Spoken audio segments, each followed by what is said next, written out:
Generasi muda. Kali ini kita akan membahas topik yang serius, yaitu tentang bullying. Sudah hadir bersama kita Kak Ira, Kak Ana, dan Kak Syifa. Halo Kak. Hai. Terima kasih kepada Kak Mazala dan Kak Desi yang telah mengundang kami bersuara pada podcast kali ini. Apa kabar Kak? Baik. Oke Kak, jadi kan kita hari ini akan membahas tentang bullying. Sebenarnya apa sih bullying itu? Nah, jadi bullying itu adalah tindakan yang menyakiti orang lain yang dilakukan secara sengaja, baik secara fisik, verbal maupun psikologis. Nah, agar kita lebih mengetahui lebih detailnya ya, contoh dari bullying itu seperti mengejek teman, memukul teman, mengucilkan teman, atau bahkan menyebarkan rumor jahat tentang orang tersebut.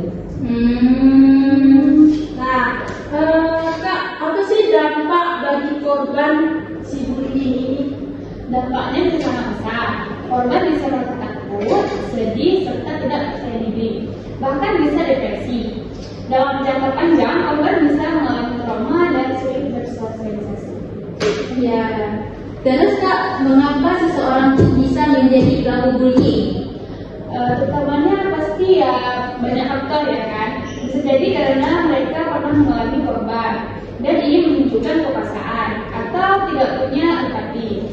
Ya salah satunya sih dampaknya terjadi karena lingkungan yang keras juga bisa mempengaruhi mereka akan terjadi pembulian. Nah, Kak, misalnya nih kita melihat teman-teman kita ada yang dibully. Apa yang sebaiknya kita lakukan? Ada banyak cara yang dapat kita lakukan, Kak. Misalnya, yang pertama, kita jangan ikut-ikutan. Kedua, beri dukungan kepada korban. Misalnya dengan mendengarkan atau menemaninya. Kalau situasinya parah, segera laporkan kepada orang tua, guru maupun orang dewasa yang dapat dipercaya. Terus Kak, bagaimana cara mencegah bullying tersebut?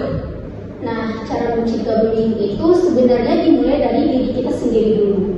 Agar dari situ kita belajar saling menghargai setiap perbedaan. Nah, jadi supaya kita tidak mudah mengejek teman bahkan langsung main fisiknya. Seperti yang dikatakan Kak Syifa tadi. Ketika kita melihat teman yang sedang dibully oleh teman lainnya, kita jangan hanya menonton atau bahkan melihatnya saja gitu. Jadi kita harus mengambil tindakan atau cara. Dengan apa? Dengan kita harus melaporkannya kepada guru atau orang-orang yang lebih dewasa dari kita. Nah, bagaimana nih kita bisa dapat membangun budaya sekolah yang anti bullying? Nah, untuk membangun budaya sekolah yang anti bullying, sekolah harus punya aturan yang jelas tentang bullying. Guru dan siswa diberi pemahaman tentang apa itu bullying dan cara menghindarinya.